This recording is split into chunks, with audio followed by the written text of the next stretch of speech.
Sexy. Recording is on. There we go. Ooh, I know, so sensuous. Today, This American Dice presents Dungeon World, Cousins Edition. Mission to Mount Gloom, Episode 1. Watch as our returning characters, Herzl Quarterling and Dr. Pilchas Goldstein, meet up with Slim the Salamander, Brandon the Ranger, and his trusty sidekick and lover, Federico the Owl, and Bard the Bard, as they journey to Mount Gloom to find a secret ancient weapon that is rumored to exist up on the dark mountain lost to the ages. Could it be the only way to stop the evil Dinosaur Legion besetting the kingdom of King K. Casserole? As many things in that as sounded ridiculous, and more, today on This American Dice. So why don't we go ahead and go around and have each person say their name and their character name and class, and maybe give like a 1 or 2 sentence description of themselves or of their characters, not of you yourself. Like, hi, I'm Matt. I have a Duck Dynasty beard and a white baseball cap. Jess, why don't you start? Okay, I'm Jess, and this is Brendan. We picked the Ranger as our character. The Ranger is named Brandon, and he has an owl who is named Federico. So Brandon and Federico, the inseparable pair. Brandon has a hooded cape that he walks around with and glowing animal eyes. Nice. A cool thing you can also do with this stuff is if you think that there's like an actor or an actress that would play this person in a TV show or a movie, you can also kind of like talk about them, be like, oh, they'd be played by Viggo Mortensen, or they'd be played by... Say again? Christian Bale. Christian Bale. All right. So Christian Bale. And in Christian Bale fashion, he's either lost or gained a crazy amount of weight to play this. He weighs 700 pounds or he weighs 70 pounds. One of the two options. I don't know what to think. I'm joking about that. Oh, but okay. yeah. I was like, That's the truth of him. That is the truth. Yeah. He's somebody, I think Zach Galifianakis made the joke. He's going to be the first actor to die of fake AIDS. But, all right, cool. So we got Brandon and Federico, our ranger and owl, and their owl sidekick. All right, who's next? I'll go next. Go for it. My character's name is Herzl Quarterling. He is shorter than the average halfling, and he is also a thief. Aha. If an actor could play him, it'd probably be like an even shorter and stranger looking Danny DeVito. Oh, yeah. He's definitely on the thicker side, shifty, uncommon features that just throw everybody off. Okay. Does he still have the super long beard? No, he's shaved that since. He shaved. Okay. Yeah. All right. This is Danny DeVito, even smaller. In his purest Danny DeVito in his purest form. Yeah. Danny DeVito in that episode of Always Sunny where he gets stuck in his underwear in the twisty thing that goes up to the slide. Oh, I was thinking Danny DeVito in the couch when he crawls out of the couch and he's like, oh, God. This is Danny DeVito with his toe knife. Yeah. Just stuff it up with some garbage. All right. All right. Okay. Cool. Joey or Matt? Or Joey or Jake? Who's next? I'll go, Jake. I am still Dr. Pilchas Goldstein. All right. The Jewish gastroenterologist / fighter.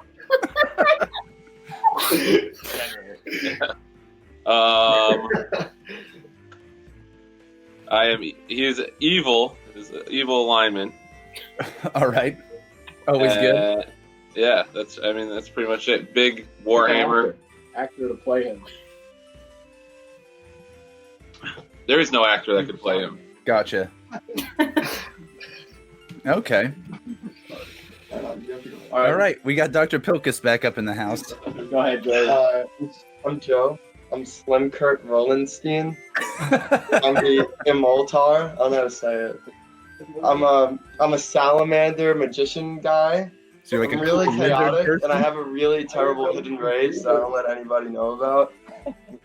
And there's no actor that could play me. I am a salamander. Okay. Yeah. Yeah. Salamander actors don't get a lot of work these days. So I think it's a racist thing, honestly, but that's Hollywood for you. I'm a salamander. I'm a salamander. All right, Vin, you're up. Last one. Hi, I'm Vin. I'm playing as Bard the Bard. Bard the Bard. Yeah. Based off a League of Legends character, Bard. It's a human. I am good. And I'm writing a ballad about the adventures of Slim Kurt. And I'm knowing, and I'm wearing fine clothing and a stylish cap. All right. I like that you're specifically wearing a stylish cap. What a gang. What a squad. Oh my god, yeah.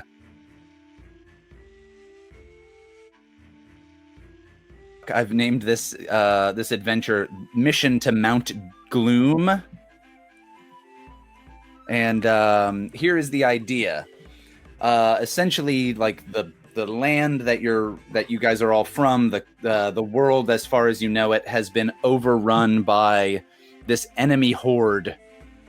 The enemy horde has like conquered and or destroyed every city and castle and that kind of stuff in that anyone knows of, except for one city. And it's imminent that the horde is going to either show up and destroy or conquer this city as well. So like this is imminent. This shit's happening. Here's my question for you guys, for everybody. What is this enemy horde? It could be like barbarians. It could be the undead. It can be like a race of earth-dwelling troglodytes. What do you think? These guys are saying dinosaurs over here. Raptors. Oh, dinosaurs is pretty cool. Armored raptors. Armored raptors. I'm in on dinosaurs. Yeah. Okay. Okay, so we got. Are they intelligent dinosaurs? Hell yeah. Oh, absolutely, they'd be intelligent. And for Wilford Brimley, they also have those mustaches like Wilford Brimley has. Yeah, I think that should be it. That's it. Half Wilford Brimley clones, half dinosaurs. Okay, so we've got a Wilford Brimley dinosaur situation, of course, that old chestnut, and these dinosaurs eat humans and elves and gnomes and halflings and salamander people, and they steal some of their power Kirby style. I So, love that. okay, so the enemy horde of the evil dino legions of Wilford Brimley, led by King Diabetes, is like rampaging across the globe, as far as you guys know, and they've destroyed or conquered every settlement and every city, and essentially there's only one left. All these refugees have kind of flocked to the city, and the lord of this city, whoever's in charge, and that person's name is what? Hold on, refugees again? Didn't you learn your lesson last time? Yeah. Yeah, that's right. You guys did just in our last game that we played. Matt and Jake were like, refugees. We'll murder them. Yeah, it was really sick. Happening again. Things got weird fast. She said kids was so fun and started rapping. So, yeah. So, what's the name of the lord or the king or the baron or the duke or the prime minister or whatever it is of this? King like Solomon. King Solomon. There you go. King K. Rool. King K. Rool from Donkey Kong. King There's K. no Rool. sooner king than the rule himself. I thought he said casserole. King Casserole. K. Casserole. King K. Casserole. That's very good. I'm very okay with it. King K Casserole. Green bean casserole. King K. Casserole. Which, if you spell that all with K's, is an unfortunate situation. All right, so King Casserole is the lord of the last city, theoretically, that any of you have ever heard of that has yet to be conquered by the Dino legions of King Wilford of Brimley. And Or no, we said his name was King Diabetes. That's right. So Yeah, dude. yeah. So Casserole. Yep. KKK for short. okay, so here's what I'd like to hear from each of you. What is it that each of you have been promised? Here's the deal. King K Casserole has asked you guys as adventurers, has sent you on a quest to go to Mount Gloom, this crazy, forbidden, mystical mountain off in the distance, as like this long shot, crazy thing to find some way to combat the Dino Legion of evil Lord Diabetes. And it's essentially like this city is going to be overrun by the dinosaurs. If we, like, you know what? If you guys do this, I will give you. And what did he promise you? And so let's go around to each player or each character and see what King K Casserole promised each person. So what was Brandon, the ranger, promised if they're able to successfully help save theoretically the last city that's not been destroyed by dinosaurs?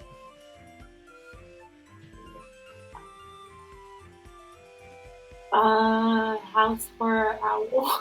What? I don't know. Hang on, can somebody else answer first? We haven't decided. Sure. What did you say? All right, I'll start. For our owl. A house for our owl. I was going to say, my joke was going to be to finally legalize human owl marriage. Done. That's it. Should it be that? Finally end the bigotry that's been plaguing this nation and allow owls and humans to get married like God intended. Somebody else go first. Yeah, can someone else go first? Right. I've always been a supporter of that movement, by the way. Yeah. New friends. It's a gay pride flag, but also there's a bunch of feathers near the bottom. As an extra stripe. Yeah. So, all right. Well, Herzl Quarterling. What was Herzl Quarterling promised? Herzl Quarterling is continuing to play a kleptomaniac who is driven solely by money. What was he promised? So he was promised a small fortune. Oh. All right, small fort. He's like literally. He's like, I'll give you the kingdom's riches. Yep. All right, so that's what's happening for me. All right, so King K Casserole has promised Herzl Quarterling. Man, there's a hell of a lot of fun names in this adventure. King K Casserole has promised Herzl Quarterling a wealth of a lifetime if he only helps save essentially all of the world. All right, how about Dr. Pilchas Goldstein? Relicensing. Yeah, should I go? I was just gonna fucking say New practice. Relicensing. Yeah. He had his license revoked. He won't be allowed to practice again. Yeah, that's the deal. I like that idea about Dr. Pilchas Goldstein. He's a fighter. That's not what he wants to be. He wants to be a regular gastroenterologist. And Make it till you make it, dude. Back. Yeah, dude. New practice and license. Nice. Cool. And I will give you so much colonoscopy scope. You won't even know what to do with all. Up on foot. Yeah. All right. How about Slim, our Immolator? What a name! The 6 Rosetta Stones. The 6 Rosetta Stones. The 6 Rosetta Stones. Nice. 6 Rosetta Stones to finally translate. What are you trying to translate with that? Italian. I learned Italian. Yeah. I need Italian. He's a real film buff, and he's like tired of watching movies with subtitles and wondering if they got it right. So he wants to learn the language. Done. Amazing. Okay. And finally, Bard the Bard. Bard the Bard only has 2 loves in his life. It's writing songs about adventurers and stylish caps. So he was promised the most divine collection of stylish caps. Absolutely. King K Casserole has promised you Sir LL of Cool J's own hat collection. And at any point, you'll be able to have that dope lid collection. All right. Cool. We're good to go. All right. So we've now got why we know that the married to our owl. Oh, that's right. I'm sorry. Go ahead. You're sticking with that, I hope. No, we just chose to fight for owl civil rights. Civil rights. Owls should have rights to marry whoever they want. Yeah, yeah. There's like an owl community in the city that's like been very put upon, and now this is like you guys are fighting for them, and King K Casserole is like, I don't like it, damn it, but I'll let those owls vote. Yes. It's a serious issue. Yeah, he's still nasty about it, but he's like maybe in a couple of generations people will accept these owls, but we'll give them their rights if you save essentially the world from these dinosaurs. Yeah, exactly. From these dinosaurs that are the bad guy from the movie The Firm. Okay. Cool. Well, we now know why you want to go on this adventure. So here's my question. Mount Gloom is this like ancient it's this mountain that's like off in the distance. It has all these ancient stories that connect to it, and it's like, oh, that's a place that people don't go. And they don't go just to Mount Gloom simply because it's far away. There's something in between this city and Mount Gloom that prevents people from going there. What is that thing? Is it like an evil mystical forest, a desert that's almost impassable? Is it on the other side of like the enemy lines and you have to actually go through dino territory to get there? What's the deal? Matt is prodding the camera. Say that one more time. That last part. Okay, so Mount Gloom is this mystical mountain with all these legends about it. It's far away, but that's not the only reason people don't go there. There's also something that keeps people, even like experienced travelers and rangers and that kind of stuff, mostly from going there, is on the other end of like a dark, terrifying forest, of like a vast, desolate desert. Hordes of zombies. Hordes of zombies? Hordes of zombies that crawl out of the ground as you're like hiking up the dangerous mountain. All right, hordes of zombies that crawl out of the ground as you're hiking up the dangerous mountain is one option. What else do we think? And then they try and check your prostate, the zombies. It's a lot of prostate checking zombies. They try to steal your phone. Everyone is on board for that. On our end, You gotta watch your tuchuses. Okay, Well, Dr. no. Pilchas, watch your tuchus. if the Okay. zombies actually probe you, you turn into a probing zombie yourself. That's true. That's how it Common works. knowledge. Yeah. Okay. And the only way to kill those zombies is to cut their probing fingers off. Yes. Yes. Okay. All right. That's So yeah. So no one goes to Mount Gloom because there's all these zombies that live under the earth that like emerge and probe people to the point where they then also become zombies. So those few brave souls that attempt to go to Mount Gloom never make it, but they never come back either because they too become the subterranean ass-probing zombies of Mount Gloom. Of course.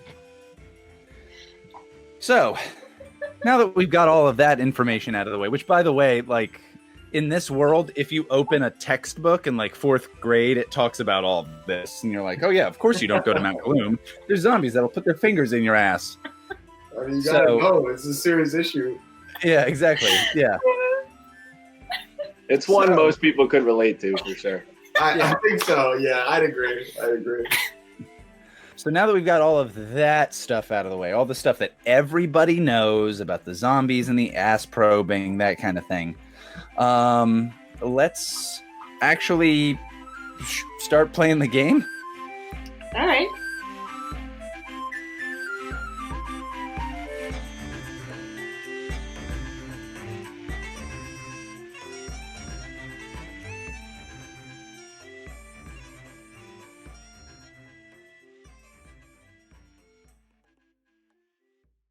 you guys had to schlep all the way from whatever the hell that city was of King K Casserole's, the keep of King K Casserole.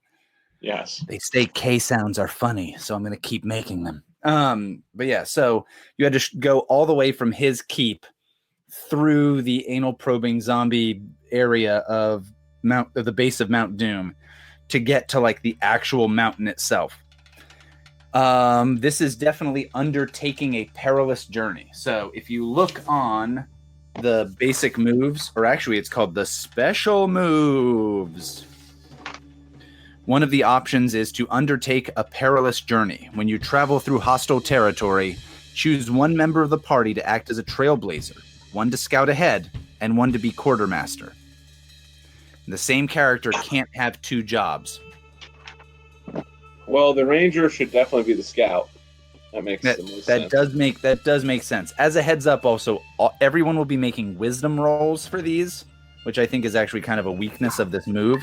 But everyone will be making wisdom rolls, and so maybe if there's a character who's like, wisdom is my shittiest score, maybe you don't do this. I feel like we should entrust the smaller than average halfling to carry everyone's stuff. Okay. Just my suggestion. We don't have to do it, but it's what I think. I think that the ranger should definitely be the scout, because I think our one of our moves for our owl is scouting, right? Oh, that's right. The ranger, I think, does have special moves for this shit. There you go. Hold on, let me find it. Aunt Xena, how did you get in here? I think you'd get an extra +1 to this situation when you roll it. So we're gonna have our ranger do the scouting, Brandon the ranger, and Federico the owl do some scouting. We're gonna have Herzl Quarterling be the quartermaster, because it only makes sense to have a kleptomaniac be in charge of all the supplies. Who should be the trailblazer?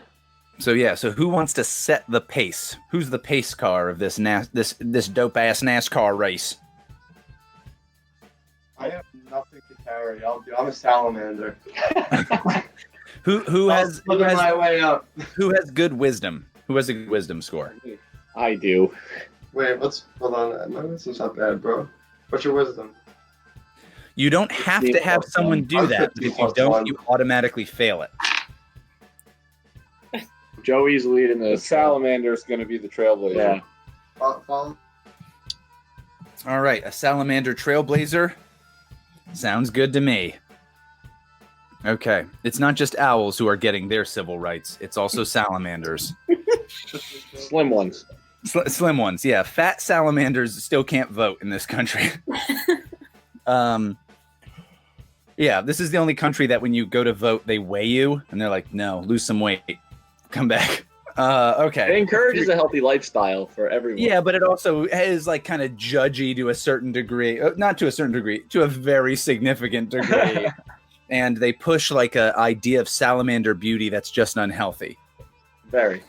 All right, cool. So we are going to go with, let's have our trailblazer do this first. Could you make a wisdom roll, Joe? I'm sorry, Slim. Could you make a wisdom roll? So go ahead and roll 2d6 and as you add your wisdom bonus.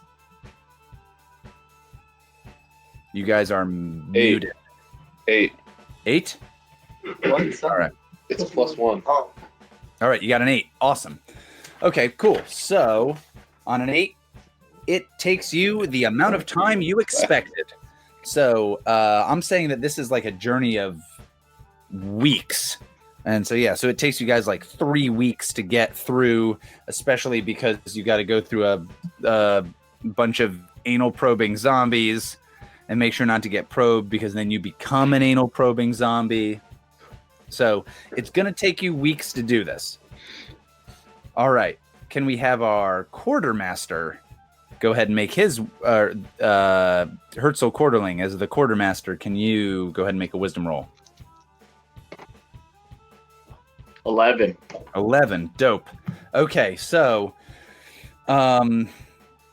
here's the deal. If this is going to take weeks, you guys are in a situation where you're going to use a lot of rations. So let's say everybody has used 3 rations. So on your character sheets, you'll probably see something in the equipment section that says dungeon rations, 5 uses. Everybody's going to have used 3. If by some weird chance you don't have 3, you'll have to get them from somebody else. And the whole deal is like you guys en route used these 3 to get there, but you also used Herzl's kleptomania to take berries and other stuff, grubs like Timon and Pumbaa and shit like that, while en route. Last but not least, and in fact, most interestingly, Brandon the Ranger, can you go ahead and also make a wisdom roll? So 11. 11, awesome. Yeah, because it's 11 plus your wisdom plus 1, because Federico is so helpful. Yeah, so not only do you guys get to this place and avoid all these ass-grabbing zombies, you also you get to the base of this mountain, and there's this big, and you kind of you have the upper hand and get the jump on some danger that otherwise would have gotten the jump on you. So I think we see Mount Gloom, and it's this huge mountain that kind of like goes past the cloud level, and there's always a storm up at the top because it's supposed to be spooky and stuff. So there's always this storm up there, and you guys arrive at the base of this mountain, and there is kind of a trail that goes up, and you see that there are the ruins of there's the ruins of some kind of building at the base of this trail, at the start of this trail. And very clearly, it's very easy for you to tell because they're doing a terrible, terrible job. There's a bunch of goblins that have set up some kind of trap for anybody who would try to get up this mountain. So few people do this, but these goblins apparently have set up a trap for anyone who would try. The deal is, you see this trap coming from a mile away. You're like, oh, if we go there, these goblins are going to attack us. So, as a heads up, you guys know that there's maybe, let's say, 10 goblins that are going to attack you, and you see some of them holding like kind of makeshift spears and others with like little slings and that kind of stuff. And they're roasting. There's like a big. They're roasting like a kebab of rats. They're really disgusting, and yeah, goblins are probably like 2.5 feet tall. Their skin is green, but then from there, like they're wildly different shapes. They kind of look like the goblins from the Labyrinth, where it's like some of them look like dogs, and others look like little people, and others are. Yeah, even grosser. Some are real fat, some are real skinny, but they're all gross. And I don't care if the Goblin Anti-Defamation League gives me a hard time. Goblins are gross. I'll just say it. So we already know that they set up a trap. Yeah, these goblins are planning to ambush whoever comes through this way. The deal is, you guys see this trap from like a mile away. You're like, oh, these asshole stupid goblins are going to try to attack us. And they're very clearly like out of practice. Because nobody wants to go through that that ass-grabbing zombie area that you had to go through. So, yeah, these goblins don't have a lot of practice with actually trapping people. They mostly just trap rats and eat them. Is there any way that we can maybe do an intelligence check or a wisdom check to see if we can trigger the trap before we get there? So by the trap, I mean more like an ambush. So I apologize. It's more of an ambush situation than a trap. But if you guys want to like study the area and make a battle plan, you could do that. All right. So basically, they're just waiting to attack us. Yes, exactly. Yeah, their game plan is to ambush people coming to Mount Gloom. Oh, fuck them! I sprint at them and I attack them first. Okay. So you guys see this. You see that these goblins are planning to ambush you. And in the process, once Dr. Pilchas Goldstein sees this, he absolutely hauls ass running towards these goblins. And these goblins, I think, are taken aback. They're like, "Ah!" and make crazy noises as they're like trying to roast their rats on a spit. And Dr. Pilchas Goldstein, just go ahead and roll your damage, which I think is a D10, right? It's a D10 plus 1D4 for the merciless. Okay, you guys are keeping your advancements from the previous game. I'm fine with that. Oh yeah, and I have a serrated edge, which is also +1. Where did he get that? Did I get anything? Yeah, you idiot. What do I have?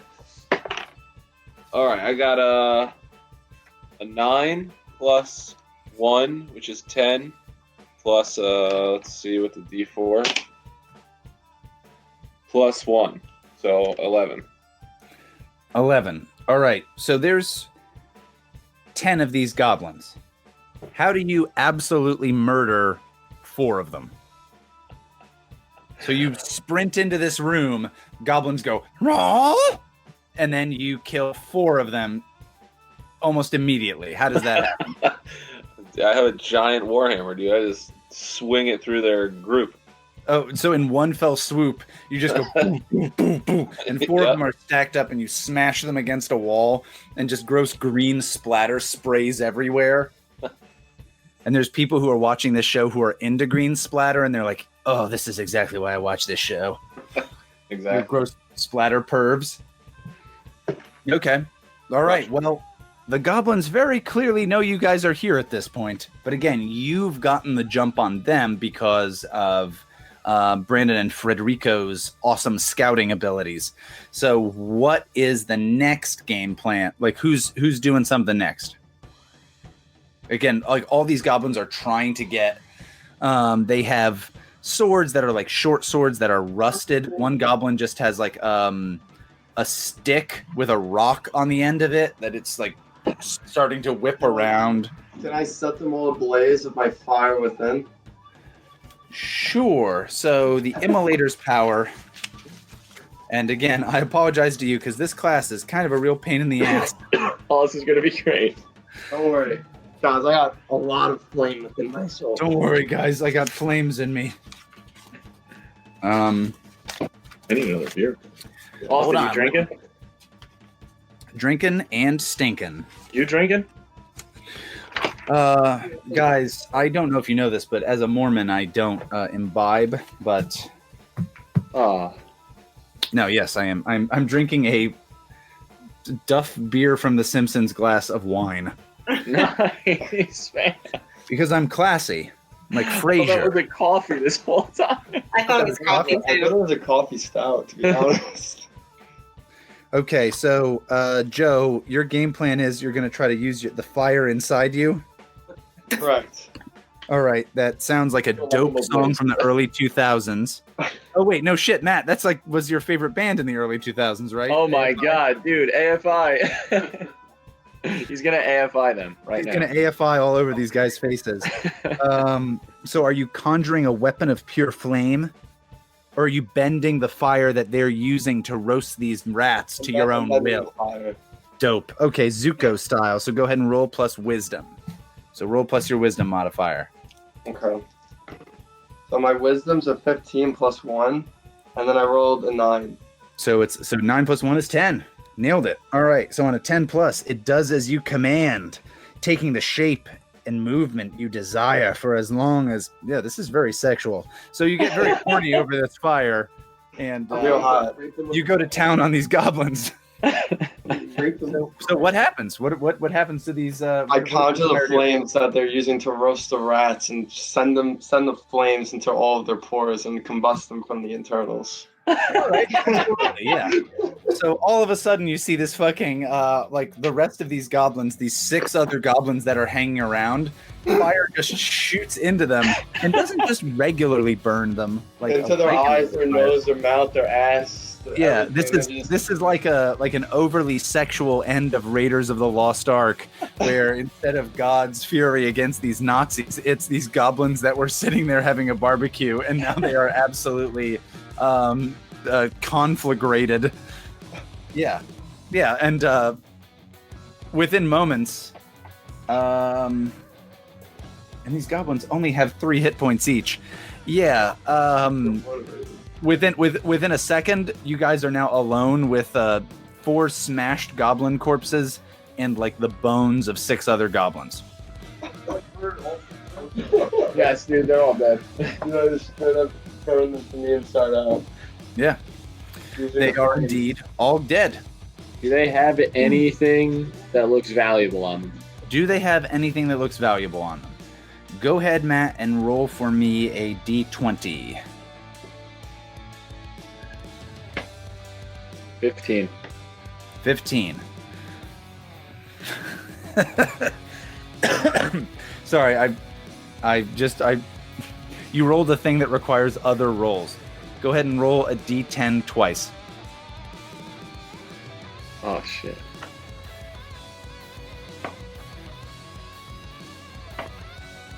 Eight. 4 and 4. 4 and 4. Okay, so you find 4 gold. Oh. And I don't think it's even like gold coins. I think it's like random like brass coins and little rings that are cheap trinkets and that kind of stuff that you as a person who knows about money are like, this is worth about 4 gold. Cool. And then you find the equivalent of adventuring gear. So 4 things of adventuring gear. So that is stuff like one of the other good things about this game is rather than saying you need to tell me if you have rope and a grappling hook and a torch and blah, blah, blah, you find adventuring gear, which is basically when you need stuff that's not a weapon, but is like regular things that an adventurer would have, you have those uses of it. So you have 4 additional uses of adventuring gear. That was a sweet find. Yeah. And you guys get all these goblin bones. My favorite part. Yeah. So that's the deal. So there's just 5 people and an owl hanging out near a bunch of goblin corpses. With a salamander. Mm-hmm. And I'll say that the awesome roasted rat meat is 1 additional ration if you guys want to take that. I'll take it. All right. You're like, ooh, hot. Ow. You're doing that kind of thing. And you're just putting charred up rat things in your pocket or whatever. You could move on up ahead. Guys could camp here. It's up to you. And then there's lightning sounds in the background. Is it dark? Or getting dark? Absolutely. It's dark. I feel that this mountain is always stormy. So near the mountain itself, like there's like lightning storms up at the top of the mountain. It's not raining, but there's like lightning crackling and that kind of stuff up at the top. And again, you can't see the very top of the mountain itself. Here's the deal. The mountain looks spooky as fuck. That's the deal. I don't know how else to describe it. But yeah, so you are in a situation where you could keep heading on up tonight. You could make camp here. You could hang out. Nobody's been hurt so far. I suggest we keep moving, guys. Let's just keep going. I don't know, man. He's at the base of the mountains looking real spooky. And we already got a camp of pre-existing rats. Can we just all stay in this ruin? Yeah, we could stay in the ruins. Yeah. Yeah. Why move? We have somewhere to stay. So Matt has said he wants to continue going. I'm sorry. Herzl Quarterling has said he wants to continue on. I say we go too.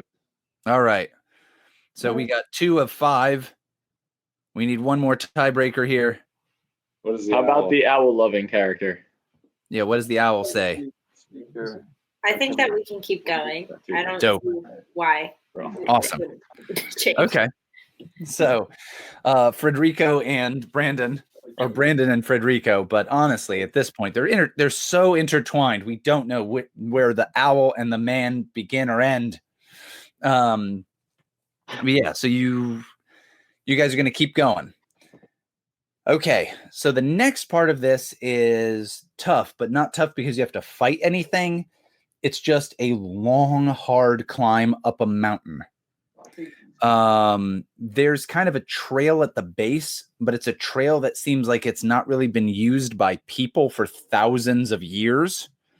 So almost imagine trying to be like, oh, I'll walk over these Greek ruins or Roman ruins and that kind of thing. Like, obviously, they're not exactly set up for what we would think of safety. And it's also going up a mountain that gets very steep very quickly. And as you guys are heading up, there is a part of what seems like a trail that you are going to have to almost cling to the rock face and walk yourself across by your hands, which could be pretty difficult. And the odds are you guys will have to make a defy danger move to get across that. So here's my deal. For most of the folks, this defy danger move will be with strength or dexterity. But if you have a different way of getting across that you can think of, if you let me know, I will absolutely be down for that. So I have this thing called handcrafted. Uh-huh. So maybe I could make armor and metal, jewelry or weapons. Can I make something to help? Can I make us like climbing claws? Well, you can use your adventuring gear as climbing stuff to help you guys across. Absolutely. And then that could give you...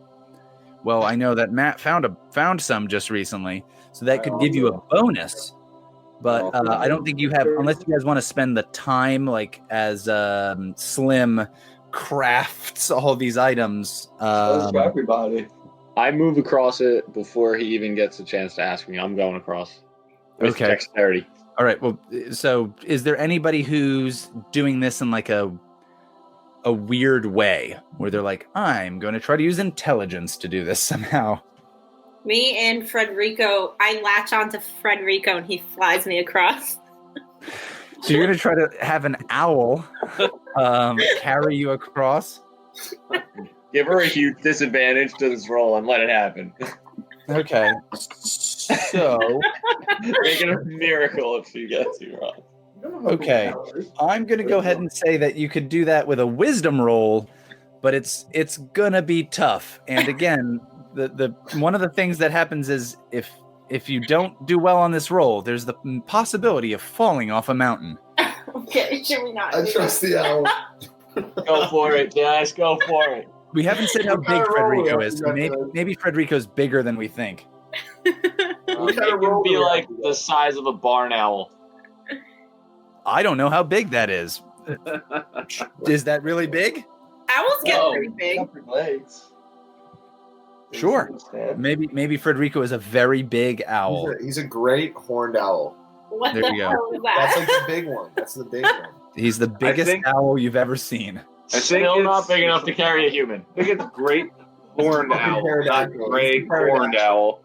He's the one from the south, dude. The gray corn. Gray corn owl. Oh, hey, y'all got a great corn owl out here? Great corn owl. You got a great corn owl, you son of a bitch. You go and tell them that right now. It's just a bunch of grapes and corn put together. Great. Yeah. He's got a grape and corn owl. All right, Jessica, go ahead and roll Brandon's wisdom. So we'll say this is quick thinking where you're like, wait, my owl can help me. Okay. What do I have to roll? Use these. Oh. Yes, roll 2d6 and add your wisdom modifier to it. Okay. So 8 plus 16. Well, not the total score, just the modifier. So like plus, it's probably like +1, +2, plus whatever. Is that it? I don't know. If you have a 16 in that score, it's +2. Okay, so then 10. Yeah. 10. Awesome. Yeah, so shockingly, this works. So I think I think what we see is Federico, you're like, I need to cross this. And Federico grabs onto your shoulders and flaps enough where you can like wall run Matrix style across the thing. And you get to the other side and you're just looking back at the rest of the party and like, all right, peasants, let's see you do this shit. Yeah. Later, bitches, I'm out of here. Yeah, absolutely. So everybody else in the party is looking on, shocked as you're like, "Oh fuck, that worked." I will make an attempt to cross this. Okay, are you going to use the adventuring gear? Or are you just going to tough it out? What exactly am I crossing again? I wasn't listening. So imagine that you've got kind of That's already crossed it. you've got a trail that's going up a mountain, and it's become increasingly like narrow, where you guys are having to one at a time kind of like shimmy along this trail as you're going up the mountain. At times you'll have to crawl over stuff and climb up things. And now you've reached a part where you just have to straight up, in order to get to the next area, just climb with your hands, rock climber style. Yeah, I'll use my adventuring gear. Okay, so yeah, so you can use your adventuring gear as like rope or like what are they called in rock climbing? Pinions. Yeah. Yeah, so you'll get a +1 to this, and I assume you're using either dexterity or strength to get your I'll ass use across. my strength. I'm so strong. I'm gonna fuck this mountain. What do I roll? 2d6 and then add your strength modifier. Well, I got a 14. 14 is pretty good, given that you only need 7 to succeed. Yeah, so your gargoyle style, just shoving your fingers into the rock itself, and you're like, I'm the strongest gastroenterologist this world has ever fucking seen. And you're just jamming your fingers into this as you go across. And it takes you longer, obviously, than Brandon and Federico's adventure, but you do get across, and there's the owl. Oh my god! You pull your hands out, and you look back at the rest of the party, and again it's Slim, Bard the Bard, and Herzl, and you're like, "What up, what's next, bitches?" I don't know how I'm gonna get across. You have adventuring gear. Yeah, so you could theoretically even not spend another. You could just use the pinions and rope and whatever that Dr. Pilchas Goldstein just used to help yourself out. That's what I'll do. Okay, cool. So go ahead and roll. The regular thing would be dexterity or strength +1. I got 10. 11. 11? Pretty good. You also are able to get across. Herzl's very, very small. He's able to nimbly kind of move across on a series of ropes and also pulling himself. He gets across, and now we've just got Bard the Bard, and Slim. You're gonna get +1. Yeah. Alright, I'm gonna use his kid that he left and roll. Okay, so Bard is going to also try to get across. Are you using dexterity, strength? Dexterity. Okay, let's see it go down. 7 + 1, so 8. 7. Oh, okay. So nice. Okay, so you've got what's called a mixed success. So this is actually the first time we've run into this. So you will be able to get across. That's not an issue. Like, you are absolutely going to be able to get from one side to the other and safely. You don't fall down the goddamn mountain. But here's what I'm going to say. In the process, you're going to lose something. What is some piece of equipment you have On cap. that falls down the goddamn mountain? Oh, your cat. Be a revenge story if you lose your cat. It has to be something from my gear, right? My gear, Yeah, right? it should be some physical item. So then one of them get checked off, I'm assuming, right?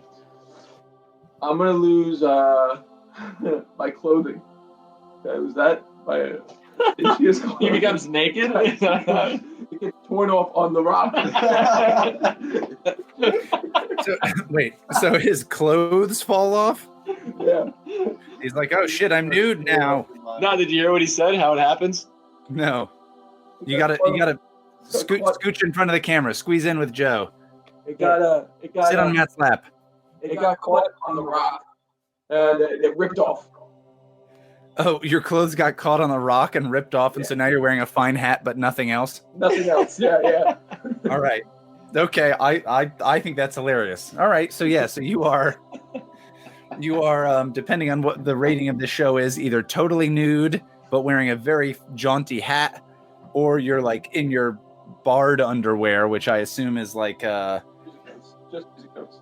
just sexy bikini briefs. And you get across to the other side of this, and you're like, "Hey guys, crazy climb, am I right? High fives." All right, so you've lost your clothing. You are now nude or almost nude. And our last person is Slim, the Salamander Immolator. All right. And not just a person who lights salamanders on fire, but a salamander who lights things on fire. So I could use their +1 gear, right? That they used already. Yes, you can continue to use So I'll use dexterity. Go for it. I got a 6. Oh. +1 with the guy. Oh, okay. But I have no dexterity, so. So a 6 plus 1 is a 7. So you are also hitting a mixed success. And if you didn't get that +1, you would have just fucking failed. So this works out really well. Okay. So you have a mixed success as well. And I'm going to say for you the same. Should I do that? I don't even have clothes. I'm a salamander. I assume you do have clothes, but I'm constantly in the nude. I ooze way too much liquid to. Maybe as a lizard person, lizard people don't wear clothes, and that maybe is a thing we need to adjust our own prejudices about. It's a problem. Yeah, I mean, they have internal genitalia as lizard people, so they don't need to wear clothes. Everything just sucks up into your lizard hole. Precisely.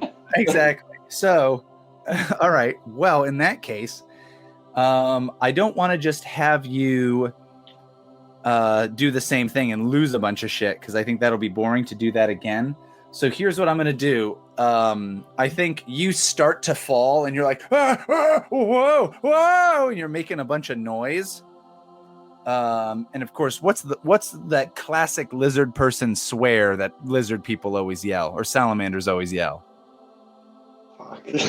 Fuck. Yeah. But you say it weird. You're like, fook. Yeah. So you say it like a Scottish guy who's been drinking a bunch. And so you're yelling this, and you guys start to hear a bunch of animals that are off in the distance. And there's a bunch of weird pterodactyl type monsters that are swarming nearby. That Slim makes his way over to the other side, but now there's a bunch of pterodactyl type monsters. Hey, here's a second game with pterodactyl monsters that are coming your way. My bad. God damn it, Joey. Sorry, guys. I got a mean roll game. Yeah. So here's the next thing that I'm going to throw at you guys. There are several pterodactyls that come down. I'm going to say there's 3. And could you guys choose a number 1 to 5 and nobody pick the same number that other people have picked? 5.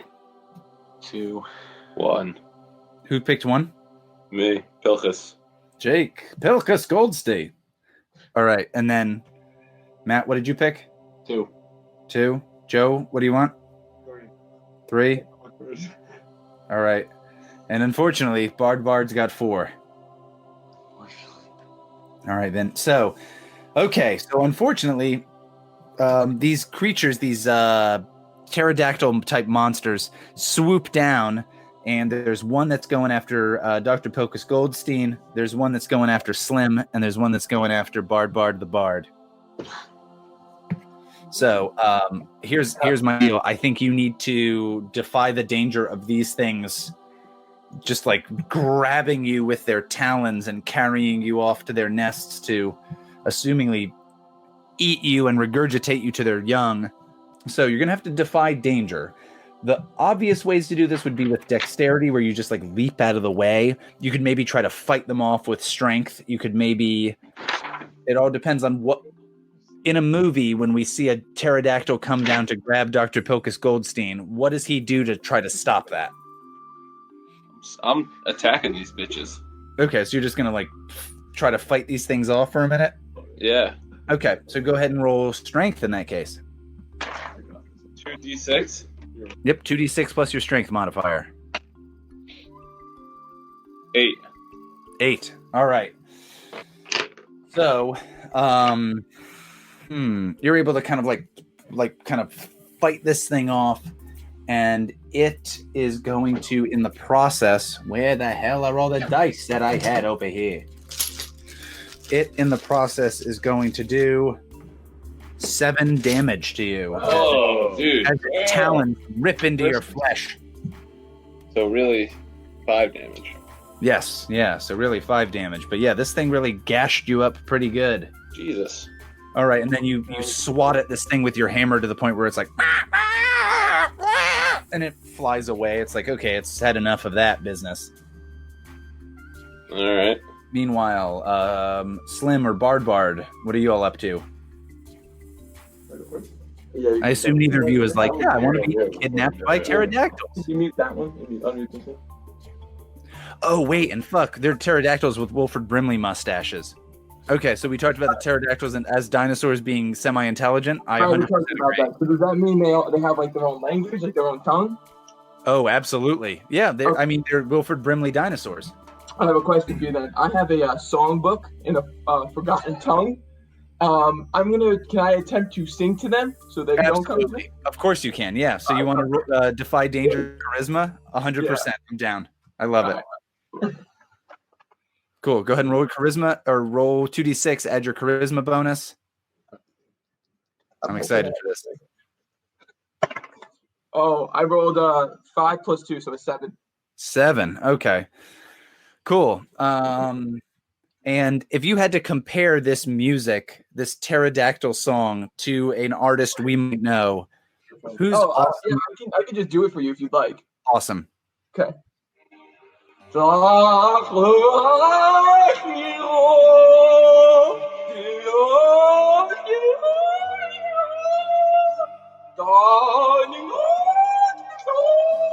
Nice. Okay, so I think that It's yours, blend, and it died. okay, so I think one of these pterodactyls actually grabs Bard the Bard, and it does 1 damage to him. But as he's singing, we see a close up of the pterodactyl, and it starts to cry a single tear, and it has to put you down, and like, it just is like, oh god, oh, Deborah, oh god, Deborah, and it leaves. And it's too sad. It can't even function. It goes home, and honestly, it's gonna have to rethink a lot about its life. Nice. Yeah, it's like, oh my god, the cats and the cradle and the silver spoon. Oh, All right, I'm gonna cool. Finally, Slam. My flames. Say again. Yeah. I'm gonna bend my flames. I'm gonna craft what? So since this is a defy danger roll, how are you just attempting to do this? Because it's a different move. You can use your fire powers to do that. Are you trying to like whip up a bunch of flames at this thing to get it to like leave you alone? No, I'm gonna craft a scythe and attempt to decapitate it. Okay, so you're gonna try to fight your way through this. So go ahead and roll plus strength. Oh, this is the awful decision. I did good. Okay, I got a 7. Oh my god, I'm hurt. I got a 7 minus 1. 7 minus 1. Yes. Okay, so you got a 6. So a 6 is technically a failure, unless somebody wants to help him out. We can help you. I We're can, here. Can't have me die. I could do arcane art. Would that would be forward to damage? So let's have one of the folks who we haven't heard from in a minute. Let's have Brandon the Ranger or Herzl the Thief or Dr. Pilchas the Fighter hop into this. We have a spear. We can help him. Awesome. So you got a spear. You're going to try to like kind of And an owl. Yes, we could try to help. Okay. So go ahead and just make a regular roll. We didn't establish how you guys have connections to one another. So just go ahead and make a regular roll. Don't add anything to it. Just 2d6. Okay. You want to roll? You've been doing pretty good. 10. Pretty good. All right. So that kicks his 6 up to a 7. and he is able to escape. Now he does take 6 damage as this thing tries to grab him, and Brandon the Ranger is jabbing at this pterodactyl with a spear, and Federico the owl is like is fucking around near its face and that kind of thing. So yeah, eventually this thing, this pterodactyl is like and flies off. But yeah, only after Slim, the Immolator, has taken 6 damage.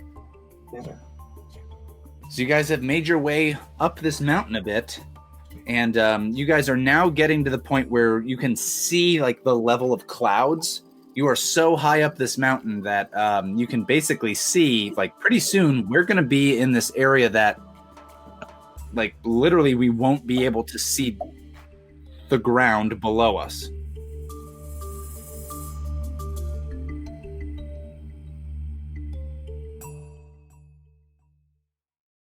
You guys kind of get your bearings after these pterodactyls attacked, which also tells us that apparently the Dino Legion, which sent these pterodactyls, apparently knows you're here.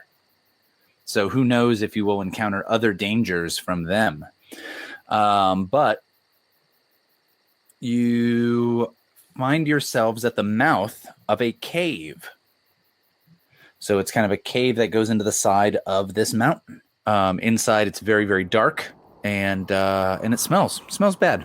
Regular stinky butthole situation. Stinky cave hole. There we go. So what's the game plan? I'm just gonna start moving in. Yeah. All right. So Herzl is gonna just start heading in. I'm gonna see if there's any traps. Awesome. Okay, cool. So you have a move that allows you to search for traps. Yeah. Can you go ahead and roll that move? I did so bad. How'd you do? I found no traps. Well, what'd you get? 5. 5 is pretty bad. And if anybody helps you, it'll only kick it up to a 6. So yeah, that's a failure. So Herzl, what's Herzl say as he like overconfidently is looking for traps? He's like, let me look for traps real quick, but then pulls out his toe knife and starts picking his toes and doesn't look for traps at all. And then he goes, yeah, I don't think there's any traps. He's like, there's no traps here. This is just a stupid cave. What stupid idiot would have traps here?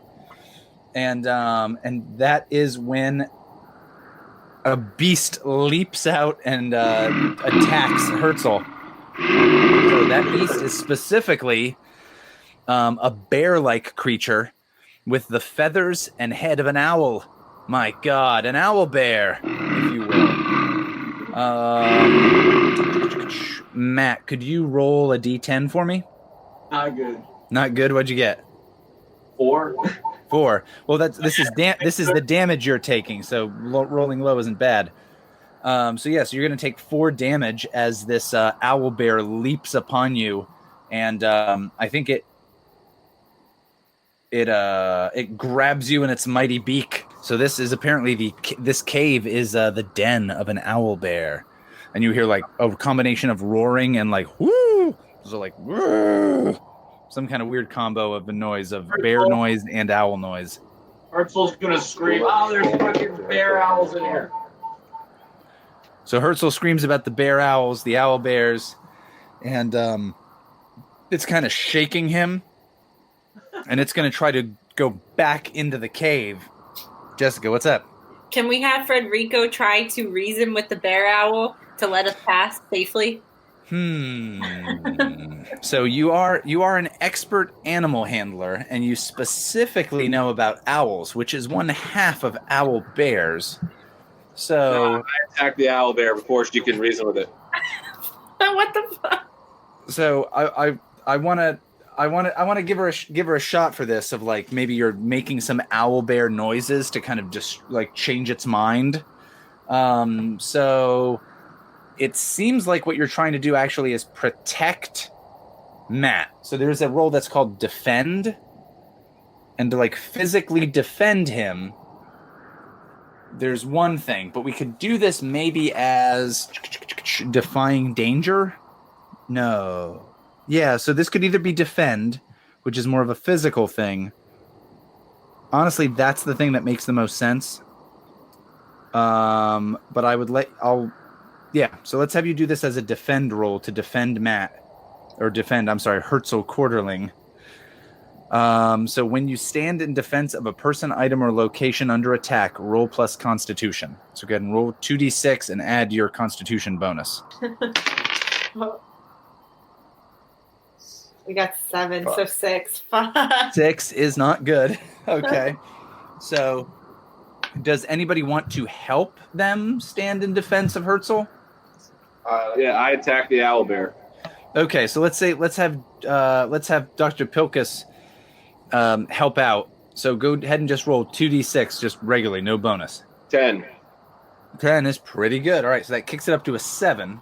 So Jessica, since now Brandon, the ranger's roll is up to a 7, you get to hold one of these options. You get to redirect an attack from the thing you defend to yourself. You can have the attack's effect or damage. You can open up the attacker to an ally, and it does seem like Dr. Pilchas Goldstein wants to kill this thing. Or you could deal damage to the attacker equal to your level. And I should say this, I've forgotten to do this. Every time you fail a roll, you get an experience point. So if you failed a roll in this, you got an experience point. Cool. Let's open it up for Jake. Let's open it up for Jake. Awesome. Okay, so you're making a bunch of hooting noises and growling noises like a bear. Maybe you try to maybe the owl like poops some to make the owl bear more comfortable, and it's like wait, hold on, one of my fellow, and then Dr. Pilchas can attack this thing. So then Dr. Pilchas, go ahead and that sounds like a hack and slash roll to me. So that's roll plus strength. Do I add? Oh wait. So you roll 2d6 plus your strength modifier. Yeah, 8. 8. All right. So with an 8, you are going to be dealing damage to this thing, and you're going to be... So 8 turns into a 9 because you got a bonus from Brandon and Federico, but 9 is still the same deal. So you're going to be rolling damage. So go ahead and roll your damage. Okay. Okay. So, and... Hold on. Oh, boy. 14. 14 damage? Oh. Yeah, I got a 9 plus 4 plus 1. God damn.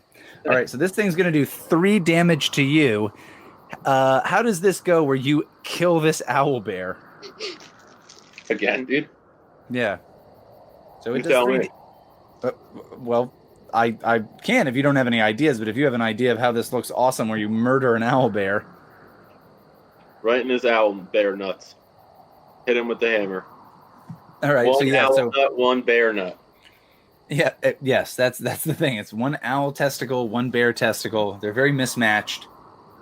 And and it rears up on its kind of hind legs, and it's flapping its weird arms that are maybe kind of wings, but owl bears can't fly, and it's doing this, and it's shaking Herzl Quarterling, and it like pauses for a minute as Brandon and Federico distract it, and then Dr. Herzl Quarterling slides in like a baseball player and just wails on this thing's owl crotch, and it just goes boyo and dies.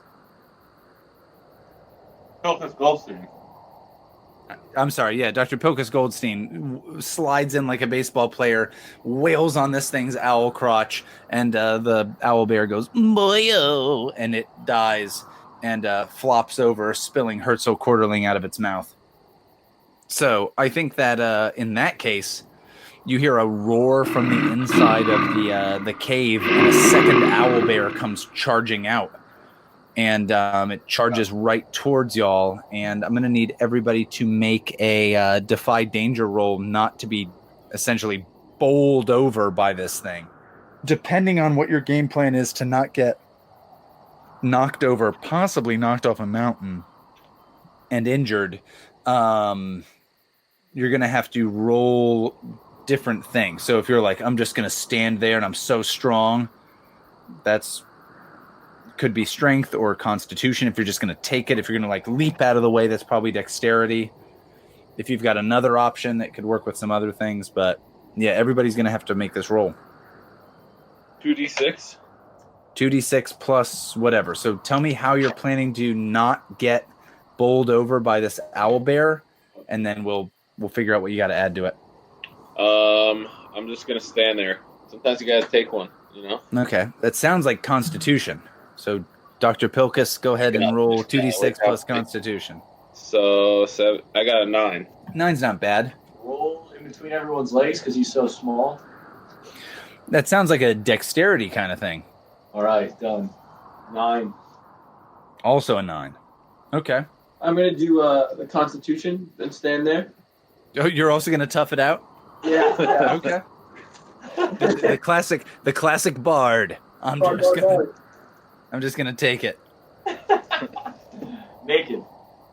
Yeah. Also, you're nude. Yeah. I'm currently naked and afraid, and I rolled a 5. You rolled a 5. Oh my god. I could help him. Honestly, you can't help. I can't help you. Yeah, it's that roll is too low, unfortunately. Yeah. You want to give me to a 6? Naked and afraid. I'm naked and I'm afraid. Roll. Okay, how about Slim and Brandon? I could go. Not only am I going to stand there, I'm going to play with fire in my hands gently. So I'm going to use Constitution. Okay, you're just going to try to tough it out as well. Go for it. Yeah. I rolled a 8. Rolled an 8. Okay. And finally, Brandon / Federico. We are going to use dexterity to hop out of the way of danger. We're going to grab Federico and just kind of hop out of the way. Sounds like a plan. Go for it. We got 6. Oh, fuck. Okay. Wait. But 15, our dexterity was 15. So then if your dexterity is 15, that's plus 1. So we got 7. Nope. Yeah, so 7. Okay, awesome. All right, so folks who got a 7 to 9. So I'll give you 3 options. You can take 4 damage. You can be knocked off of the trail where you're hanging on to the mountain, or you could lose an item that you have. Pilchas will lose 1 item. What is the item Pilchas loses?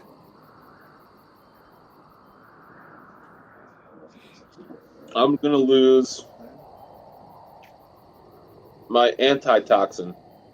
All right, so your antitoxin is maybe shattered by this owl bear that's rushing you and like kind of body checks you, but you're able to move out of the way. Yeah. You're able to take you take the hit like a football, like a lineman, but it busts those antitoxin vials. Bust those cheeks wide open. That's the old owl bear expression. All right, so we got Dr. Pilchas and his busted cheeks. What else we doing? I'm going to get knocked off the trail. All right, Slim is going to... I'm going to blame... What's his name? Herzl Quarterling. Bard. I'm going to blame Herzl. You're going to blame Herzl. To fuel Okay, my so- internal rage. Sure, so you're knocked off the thing, and we see Slim, the Immolator, get like kind of bowled over, and he kind of rolls and is holding on to the edge of the trail. We'll come back to that in just a moment. How about Herzl Quarterling? I'm gonna lose those couple of adventure gears that I picked up before. Okay, can you roll a 1d4 for me, Matt? Guys, toss me Here. Here. 4. Fuck you, give me the dice. You want a 4? No, that's losing 4 of them. Wow. I got a 2. 2. All right, so you lose 2 of the uses of adventuring gear. So like some of your stuff spills out. You're like, no, my extra grappling hook and torch, no. Yep. I've died. Okay. Who else got a 7 to 9? I got a 7. You got a 7. Okay, so do you want to take 4 points of damage? Do you want to get almost knocked off the trail, or do you want to lose something? Can I lose the goblin bones in my inventory? Did you really take the goblin bones? Yeah, you said we had to. You didn't have to, but that was a joke. But yeah, so you're like, no, my goblin bones, and this thing kind of like knocks, like runs into you. And We're gonna give him to Federico. yeah, everybody knows owls like to chew on goblin bones. Yeah. It's old news. Anybody who's ever seen an owl knows this. Okay, so yeah, this thing rushes past you, and like as it brushes you, you're kind of knocked over a bunch of shit. Uh-oh. Oh, fungool. Okay, anyway, this thing rushes past you and you're kind of spun around and you're like, no, my goblin bones! And they're flung off the side of the mountain. And down below, there's like a widow of one of the goblins who was like killed by Jake murdering them, and is like, oh, finally, I can lay my sweet Kollar to rest here at this grave. I know we didn't find his body. And then she's just rained on by bones of her dead goblin husband. And she's like, no! Anyway. So everybody else got a success, a 10 or more, or a 6 or below. Oh, that was me. Yeah, I'm ready to die. Okay, so you got a 6 or below? Yeah.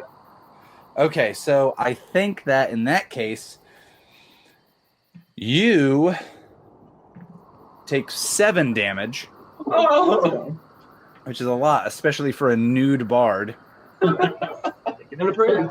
Yeah, and it has you in its beak, and it's shaking the shit out of you. All right.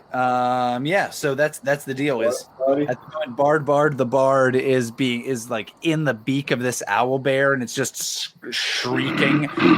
Its mate has just been killed by Dr. Pilchas Goldstein, and now it's just shaking the shit out of this nude bard. He's got a nice hat, but otherwise he's naked. As long as I don't lose that, I'm happy. Yeah, he's got a great hat. The hat looks on point. Can I jump on this thing's back and stab it?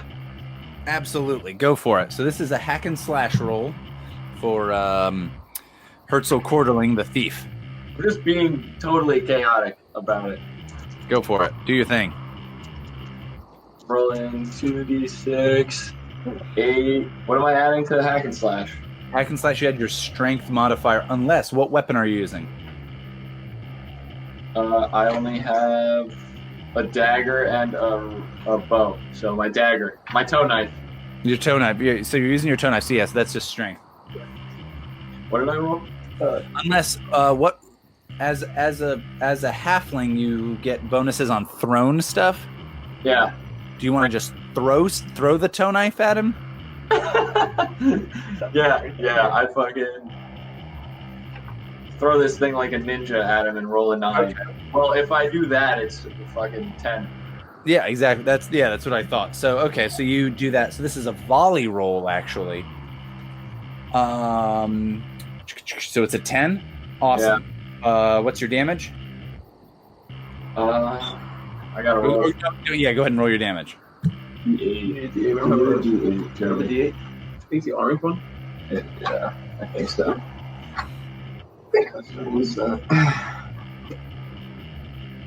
6. 6.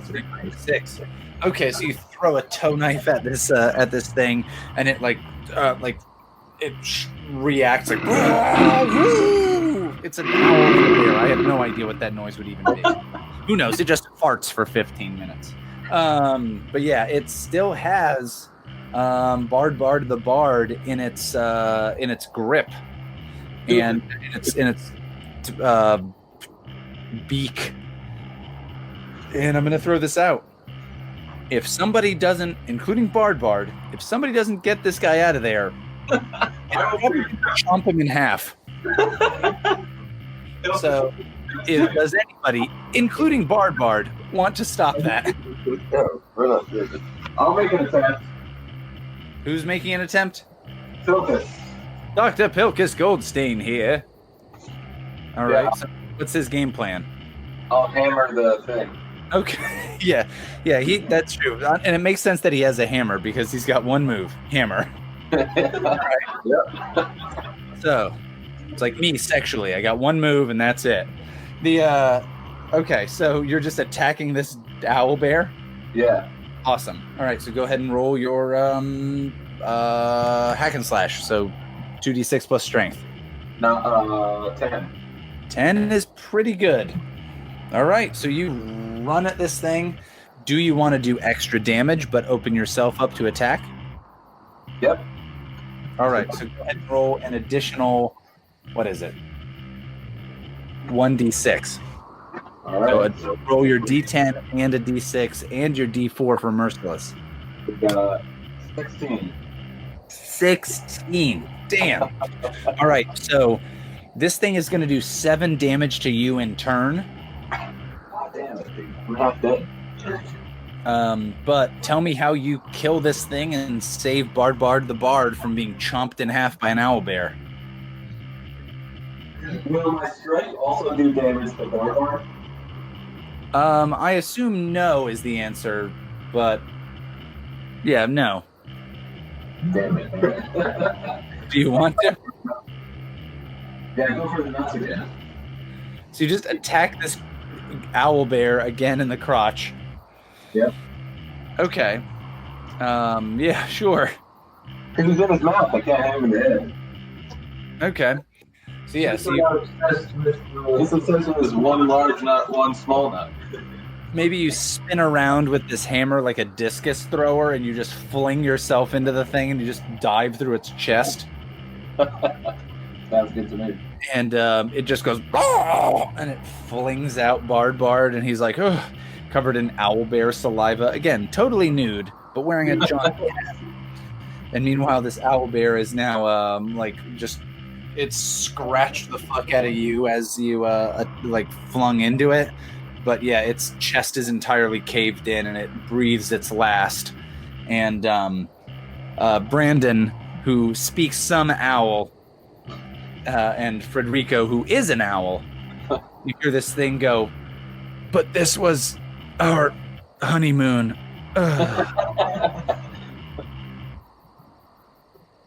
I failed. So now that you've destroyed this owlbear honeymoon, yeah, you guys are outside this dark cave. Still? We haven't even gotten anywhere. I'm dangling off a cliff. Oh, that's right. Slim is dangling off a cliff. Slim, let's have you try to get your ass back up onto here. So the easy thing would be strength, maybe dexterity. So it's up to you. How are you trying to get back up? Use my speed and agility to switch my way up. All right, so let's go ahead and roll plus dexterity and see if you can get your butt back up on the trail, or if you fall off a mountain. All right, I got an 8. An 8. Okay. 8's pretty good. So in the process, you're going to lose something. What is the thing that you lose? I don't really have anything. I don't have clothes. All I have is my rations and my 5 uses of adventuring gear. So you could lose those rations. You could lose some adventuring gear. I lose some adventuring gear. Okay, go ahead and roll a d4 for me. 3. 3. You lose 3 uses of adventuring gear. Alright. So like a bunch of stuff spills out, like a bunch of rope and torches and grappling hooks or whatever the hell. You're like, oh, damn. Okay. But yeah. So meanwhile, you guys are now all standing there in front of the mouth of this dark cave. It smells like owlbear shit, and also owlbears were doing it in there, and you're like, ugh, gross. It was their honeymoon. Say again? Jessica, what did you say? I said it was their honeymoon. It was their honeymoon, yes. There's like an owlbear sex smell that wafts at you guys that's like, oh, that's potent. Like it almost knocks some of you over. Can I use one of my healing potions? Absolutely, you can. How does that work? When you drink an entire healing potion, heal yourself of 10 damage. Oh, so you just heal 10 damage. Yeah, cool. Easier. You don't roll a d10, you just heal 10. Awesome. Cool. So you drink that, you heal 10 damage, and yeah, you guys are outside of this dark cave that smells like owlbear scat and I say you gotta move it into the cave. all right, so we're maybe moving into this cave. Yeah. Okay, cool. Inside the cave, I'll go ahead and tell you, there's no more dangers in here. But if you guys go in, it's full of like owlbear nest stuff. There's a lot of goblin bones. So Jessica, don't worry. There's more goblin bones if you need those. There's other stuff. Could one of you roll a d20? Whoever. Sorry. Nah, Jake, you got luck of the roll. 10. Roll a 10? Okay, could you roll the d20 again? Jake. Keep going. You love me. Taking the word. I just did yesterday. 19. 19. All right, so you find 19 gold worth of various coins and other like various items that might be worth money. And you find a chest plate that's +1 armor. So you find like some leather armor. So maybe if a certain nude bard wants to strap some armor on himself, that could work out or not. I'm gonna stay naked. You're gonna stay naked? I'm confident. Okay. So if somebody else wants that, they I guess armor doesn't stack like that. So is there anybody else who has no armor? Okay, good. I have nothing. You have no armor at all? Yeah, so you can put that on, and it's it's some like toughened hide leather armor. Yeah, it definitely has to be hide. Can my character leap on top of the gold pieces that were going to discover the tunnel? Are you going to try to take the gold piece and be like, no, those are mine. Fuck you. Yeah, I'm going to like jump on top of them.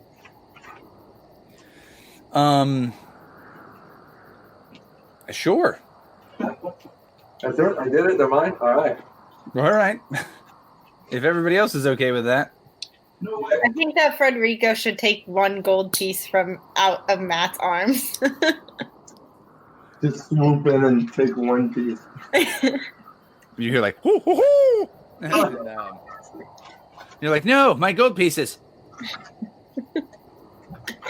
So Dr. Pilchas seems like he's not okay with Herzl taking the gold. Man, I don't care. Let's further this along. I couldn't hear that. I'm sorry. I said, in the interest of furthering this game along, I don't care. Okay. So he's like, I hate this, but I'll allow it. All right. So now you guys are in a weird position. You're in this dark-ass owlbear cave.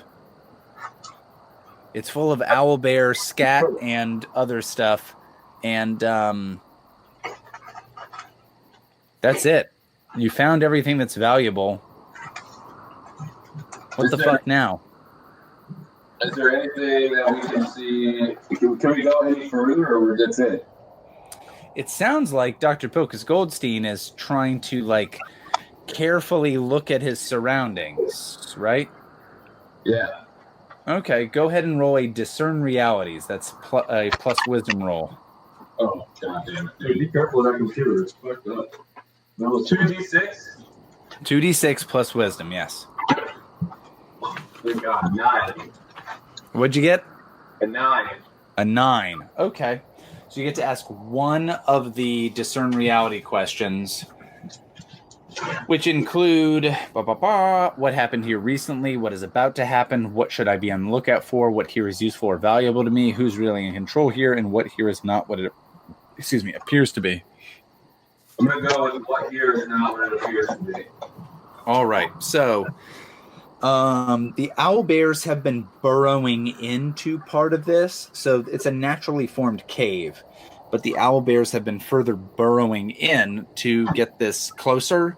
And one of the things that you notice as you're going through is there's a part of the cave wall that's thin enough that you think you could punch through and get to some other thing, whether it's another cave, whether it's a cavern, whether it's like an open side, who knows what it is, but there's part of this that seems very, if you knock on it, it seems very thin.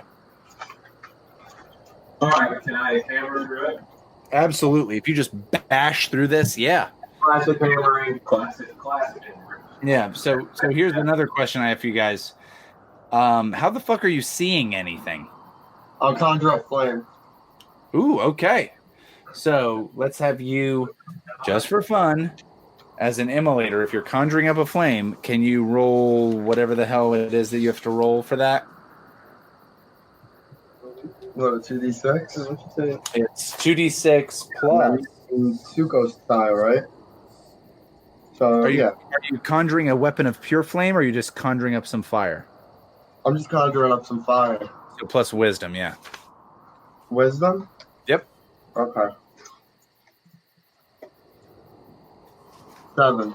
7. Okay, so so you're able to. I'm immune to fire. You guys are screwed. Yeah, you're able to bust out some briefly, though not for very long. You're able to hold fire in your hands like a dope magician. And you're like, yeah, look at this shit. I'm Chris Angel, baby. And you're doing that, and you're kind of holding this, and we're able to see what's going on. And we see Dr. Pilchas looking at this thing, and he's able to use his hammer to bust through. And on the other side, it's very clearly ancient ruins, these ancient caverns. And that's where we end our episode for this week. So you guys know now you have to go through some ancient caverns to get to the true secret of Mount Gloom. Ha ha ha ha ha ha ha!